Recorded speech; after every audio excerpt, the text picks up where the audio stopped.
ল'লোঁ 2 কাপ গাখীৰ আৰু 2 কাপ ময়দা। হেই গাইজ, পুনৰবাৰ স্বাগতম জনাইছোঁ আপোনালোকক মোৰ ইউটিউব চেনেলৰ অন্য এটা বিশেষ ভিডিঅ'লৈ। আজি আপোনালোকক দেখুৱাম কেনেদৰে ঘৰতে আপোনালোকে কম সময়ৰ ভিতৰত লালমোহন বনাব পাৰে। গতিকে ফাৰ্ষ্ট ল'লোঁ 2 কাপ গাখীৰ, 2 কাপ ময়দা আৰু এয়া 4 চামুচ দি লৈছোঁ ইয়াত বেকিং। আৰু এইখিনি ভালদৰে অলপ মিলাই ল'ম। আপোনালোকে ঘৰত ট্ৰাই কৰিব পাৰে, বহুত ধুনীয়া হয়, চফ্ট হয় একদম লালমোহনটো। ভালদৰে এনেদৰে মঠি ল'ম। তাত অলপমান দিম, 2-3 চামুচ দিম ৰিফাইনটো বৰ বেছি পৰিমাণৰ দিব নালাগে।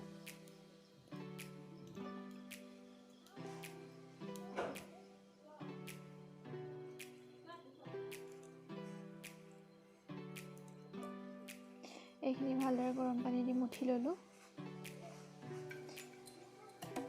কিন্তু যিমান বৰ বেছি টান কৰিব নালাগে, অলপ কোমল হৈ থকা কৰিব লাগে।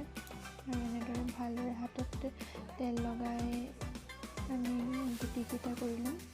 আৰু তেলখিনি গৰম নহওঁতে আমি ইয়াত সেই বনাই লোৱা গুটিকেইটা দি ল'ম। তেলখিনি গৰম হ'লে ভিতৰটো সিজিবলৈ অলপ দেৰি লাগে, ভিতৰটো নিসিজাকৈ বাহিৰটো লাল হৈ যায়। গতিকে তেলখিনি চেঁচা হৈ থাকোঁতে ইয়াত দি ল'ব লাগে। আৰু ফাৰ্ষ্টতে আমি চেনি পানীটো বনাই ল'লোঁ। সেইটো ভিডিঅ' পোৱা নহ'ল, মই আকৌ বনালে আপোনালোকক সেইখিনি ভিডিঅ' দেখুৱাম বাৰু। এয়া দেখিছেনে কিমান ধুনীয়াকৈ হৈ আছে।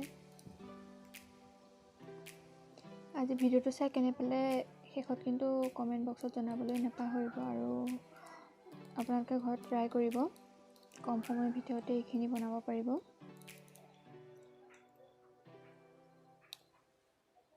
গতিকে ভিডিঅ'টো আজিলৈ ইমানতে সামৰিছোঁ। ধন্যবাদ।